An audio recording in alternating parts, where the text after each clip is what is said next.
ወርሱ የሚያበረቱ እንድትወርሱ የሚያግዝ እንድትወርሱ የሚዋጉ የሚያነቁ። ትናንት አንድ ቦታ ጸሎት ላይ ነበርን፣ መድዬም አብራን ነበረችና ለሌላ ሰው ልንጸልይ ነው የተገናኘ ነው።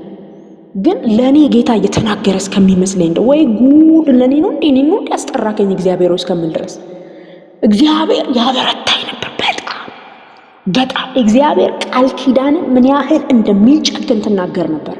ለቃል ኪዳን ምን ያህል እንደሚጨክና የሆነ ግርግር ሲኖር ያንን ግርግር ቃል ኪዳኑን አሳዩት እያለች ትናገር ነበር። በእውነት የገባላችሁን የተስፋ ቃል አሳዩት እያለች ትናገር ነበር። በእውነት እንዲህ እጆቻችሁን የሚደግፉ ሰዎች ይስጣችሁ፣ ሳያስቡ እየተናገሩ ወደ ድል የሚገፏችሁ፣ አብሯችሁ የሚጸልዩ፣ አብሯችሁ የሚጾሙ። ይሄ ነገር ላንተ አልተነገረም፣ ላንተ የተነገረልህ ይሄ ተስፋ ቃል ነው፣ ተነሳ የሚሉ ሃሌሉያ። አብረዋችሁ ተዋግተው የሚያስፈልጋችሁን ነገር እስክትደርሱበት ድረስ የሚዋጉ ወዳጆች ይስጣችሁ በጌታ በኢየሱስ።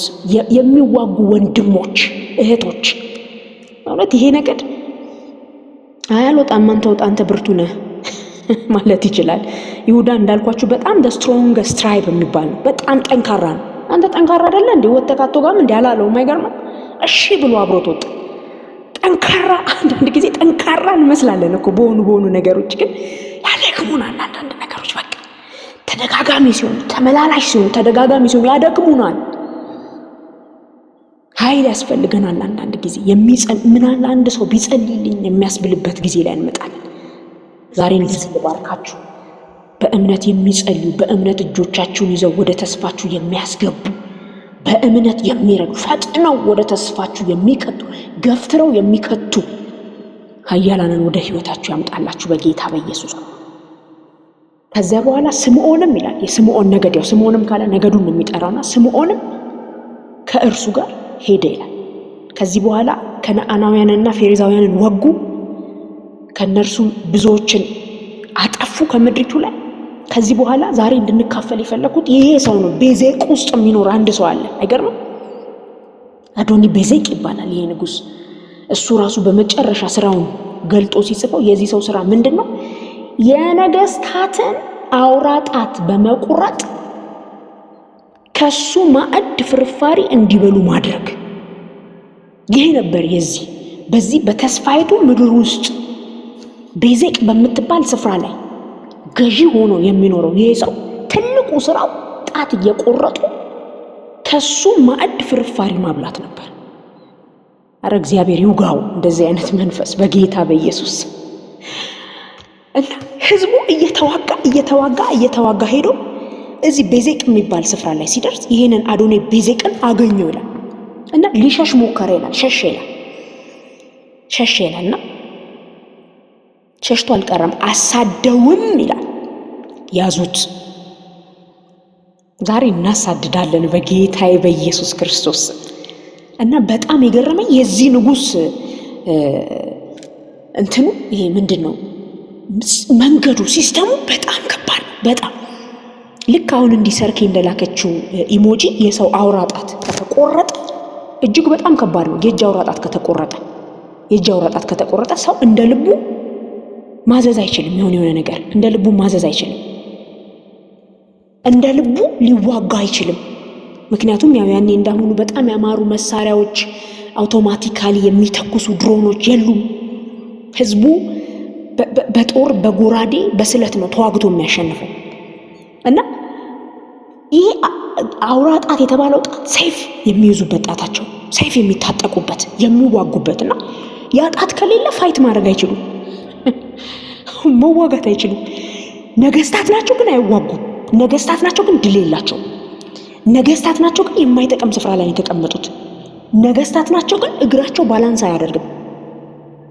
አይገርምም? የእግሮቻችሁ አውራ ጣት ከተቆረጡ መራመድ አትችሉም። ባላንስ የምታደርጉበት ነው።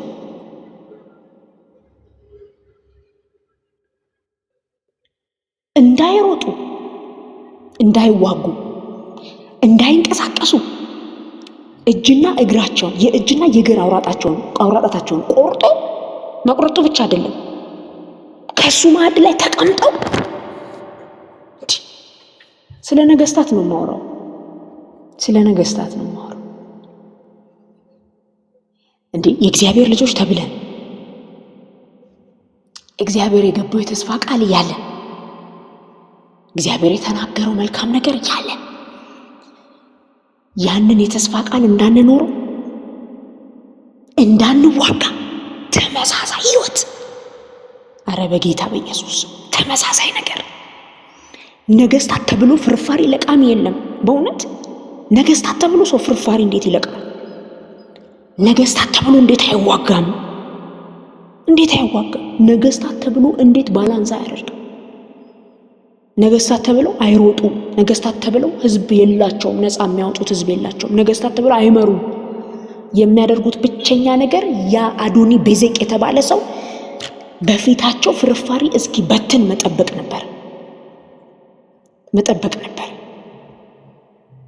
ከገበታዬ በታች አለ ፍርፋሪ ይለቅሙ ነበረ። ወይኔ ያለ ሲደርስበት ዛሬ በጌታዬ በኢየሱስ ክርስቶስ ስም ስልጣን እንዳትዋጉ የተያዛችሁበት ነገር፣ እንዳትጸልዩ የተያዛችሁበት ነገር፣ እልፍ እንዳትሉ እንዳትራመዱ የተያዛችሁበት ነገር።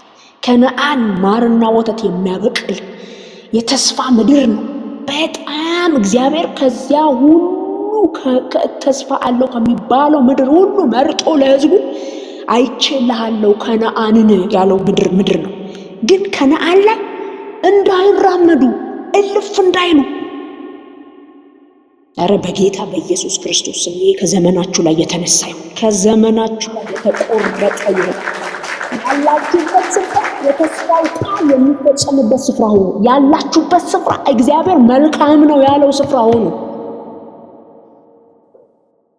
ኧረ በጌታ በኢየሱስ ቤተሳይዳ ተብሎ የፈውስ ቤት ተብሎ ፈውስ የለበትም። ታውቃለህ? 38 ዓመት ሙሉ ሰውየው ይታሻል። ቤተሳይዳ እኮ የፈውስ ቤት ማለት 38 ዓመት ሙሉ ወደ ውሃው ይንፏቀቃል። የሚያደርሰው ሰው የለም። ሁሌ ሌላው ሆኖለት ይወጣል ከዛ ስፍራ ላይ፣ ለሱ ግን አይሆንለትም። 38 ዓመት ሙሉ ለመዳን እየጎመጀ ይኖራል። እዚያው ስፍራ ላይ ሰውየው ሰውነቱ አለቀ፣ እርጅና መጣ። በጌታ በኢየሱስ ክርስቶስ ሰባሪው ጌታ ድንገት ሰብሯውን ይግባ ወደ ቤታችሁ። ዘመን ያስቆጠራችሁበት ስፍራ በማይገባ የህይወት ምልልስ፣ በወረደ የህይወት ምልልስ ከምትመላለሱበት ስፍራ የሚነቅል የአምላኬ ክንድ። አረ ዛሬ የምንጠራው ምንም ነገድ የለንም። ከይሁዳ ነገድ የሆነው የናዝሬቱ ኢየሱስ የይሁዳ አንበሳ፣ ሃሌሉያ፣ የሞትን ጣር አጥፍቶት የተነሳ ኢየሱስ ክርስቶስ ዛሬ በዚያ በተጨነቃችሁበት ዘመን ባስቆጠራችሁበት ስፍራ ለክብራችሁ ከማይመጠን ስፍራ የሚያወጣ የአምላኬ እጅ በኢየሱስ ስም ወደ እናንተ ህይወት ይምጣው። በማትጠብቁት አቅጣጫ የአምላኬ እጅ ይገለጥላችሁ።